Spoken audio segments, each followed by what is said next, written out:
ভেতরের পড়ে যাওয়া হৃৎপিণ্ডের আত্মচিৎকারের পরে তাকে আমার করে পাওয়ার অপেক্ষা। কিন্তু না, সে আর ফিরে আসে।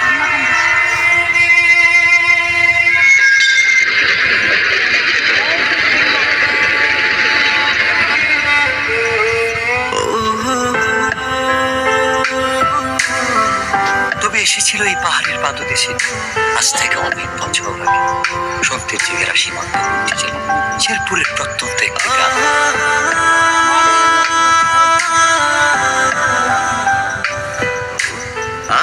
কে এই অতিথি, কে এই কিশোরী, কে এই মায়াবিনী?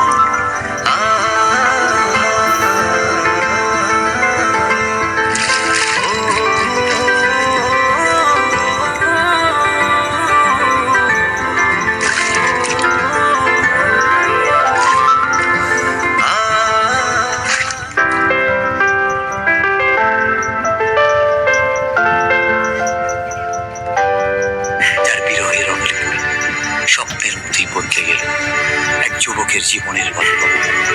হ্যাঁ, স্বপ্নের মতোই বদলে গেল।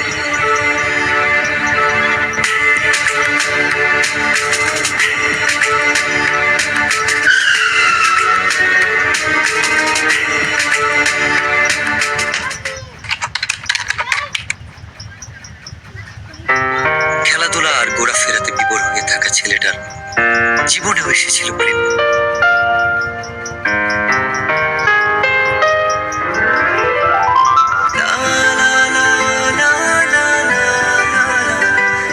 চোখের ভাষায় কেউ যেন বলছে, আমি এসেছি তোমার, আমাকে তোমার করে নাও।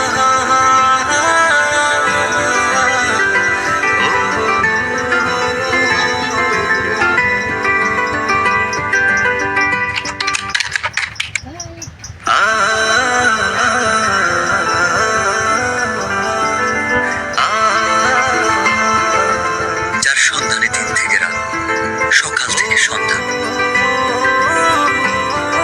কেবল এক পলক দেখার ইচ্ছে। সে এক লজ্জা।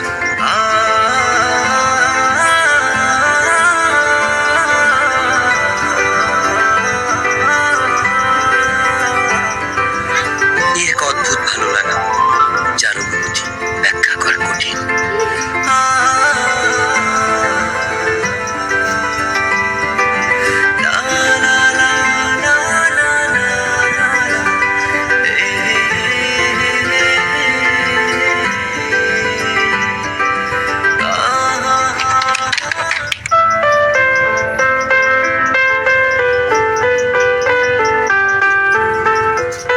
বারবার ফিরে আসি অদ্ভুত একটা গান।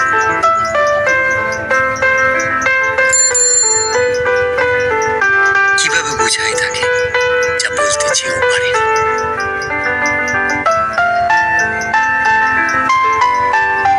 আপু, ওই ছেলেটা কে? ও ও তো আমাদের এলাকার বিল্লাল ভাই। উনি কি প্রতিদিনই এদিকে আসে? না, ভাইয়া তো এদিকে আসে না। ও আচ্ছা।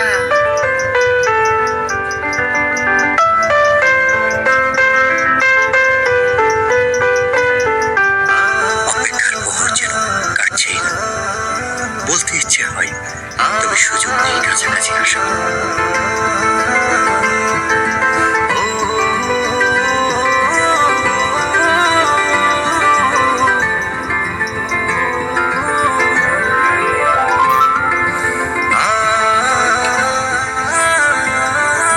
না বলা সব কথা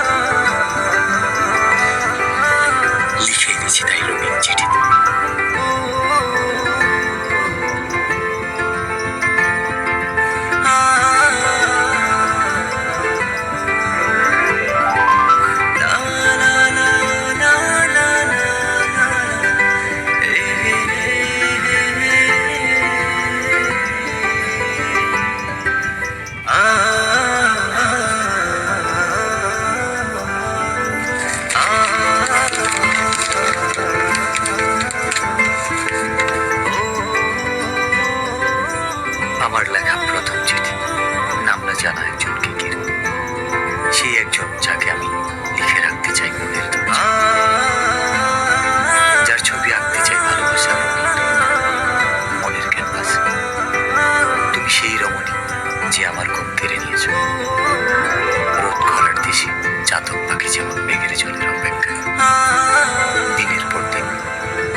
দরকার ছিল।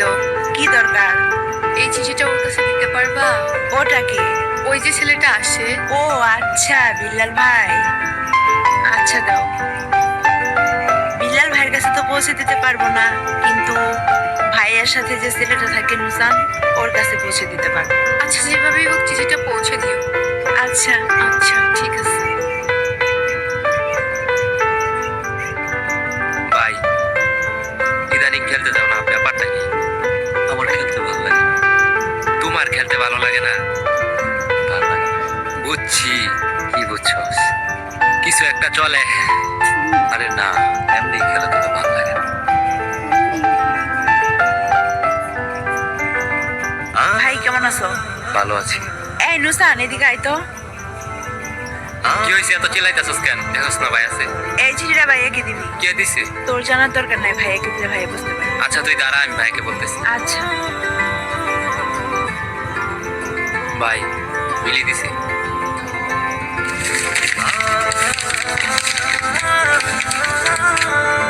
আমিও প্রথমবারের মতো চিঠি লিখলাম, যার ভাবনায় শুধু আমিই থাকি, যে আমার জন্য পাখির মতো ছটফট করে, যার কল্পনা এবং বাস্তবে মনের দরজায় আমিই করা দেয়। আপনি সেই পুরুষ যার চোখে মুখে শুধু দেখতে পাই আমার জন্য ভালোবাসা। হঠাৎ আমি বুঝতে পারি কেউ আমাকে মন থেকে চায়, খুব করে। আপনার অপেক্ষা ফুরাবে কিনা আমি জানি না, আপনাকে উত্তরটা জানিয়ে দিলাম। একটাই কথা বলবো, ভালোবাসি। মিলিকে কি বলবি? শিমুল বাগানে আজকে 4টার সময় ওকে নিয়ে আসছি। আমার অপেক্ষা কর। ভাই বলছে বিকাল 4টার সময় ওরে নিয়ে শিমুল বাগানে আসতে। ওরে নিয়ে আসবি কিন্তু, আচ্ছা ঠিক আছে, আমি ওকে নিয়ে আসবো। মনে থাকে যেন।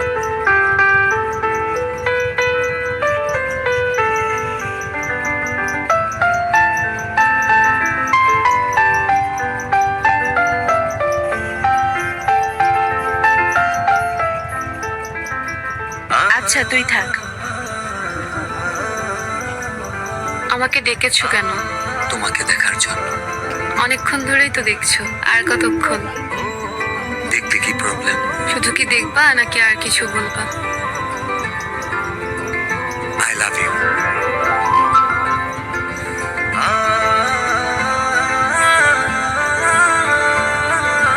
আমি কিন্তু আমার উত্তরটা পাইনি। এটা আমি আমার কাছে সারা জীবন রেখে দিব।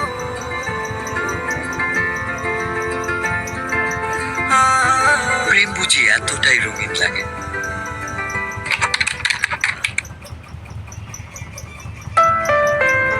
তবে রঙিন দিনগুলো হারিয়ে গেল কুয়াশা ভেজা সকালের ন্যায়।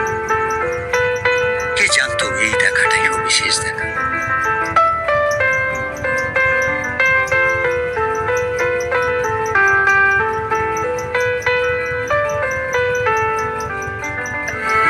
অনেকদিন তো হয়ে গেল, মনে হয়তো চলে যাবো। হ্যাঁ, চলে তো যেতেই হবে। আর কি ফিরে আসা যাবে না? এসে কি হবে? আমার জন্য আসবে? পারবো না। আসা যায়। কথা দেওয়া যায়?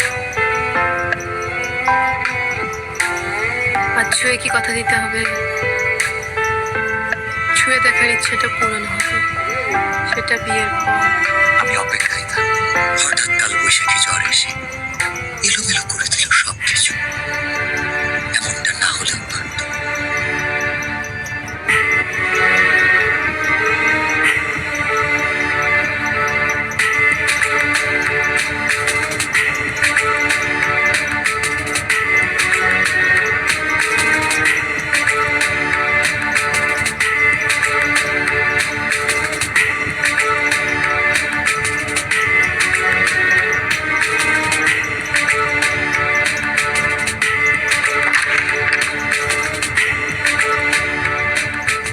মিথি, হ্যাঁ মিথি, কি হয়েছে, চিল্লাচ্ছ কেন? তোর বোন কি এলাকায় ঘুরতে আসছে নাকি আমার মান সম্মান নষ্ট করতে আসছে? কেন? আমার বোন কি করছে? এই, তোর বোন বিল্লালের সাথে কি করে? ওর সাথে আমি যেন না দেখি।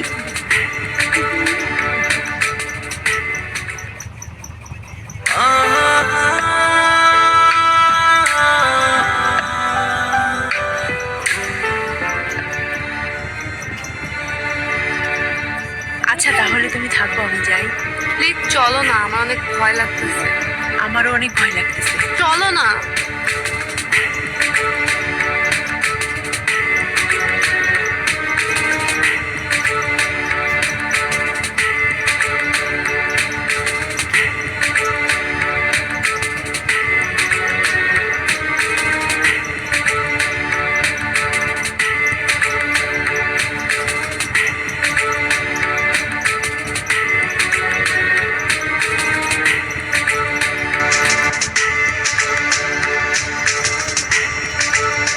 তোকে যেন আর কারোর সাথে মিশতে না দেখি, আর কালকে সকালেই তুই চলে যাবি।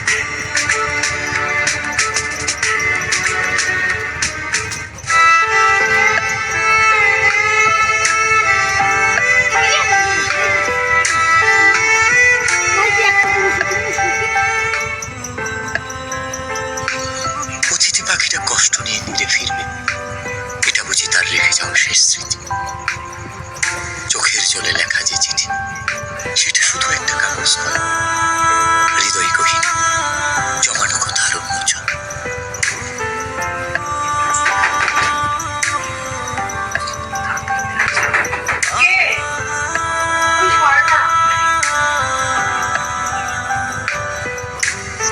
এত রাতে তুমি এখানে? মিলি, আমি বুঝতে পারিনি আমার জন্য তোমাকে এত কথা শুনতে হবে। আমাকে মাফ করে দিও, আমি কালকে চলে যাচ্ছি। আর পারলে তোমার ভাইয়াকে এই চিঠিটা আর আমার এই শেষ চিঠি দুইটা পারলে তোমার ভাইয়াকে দিয়ে দিও।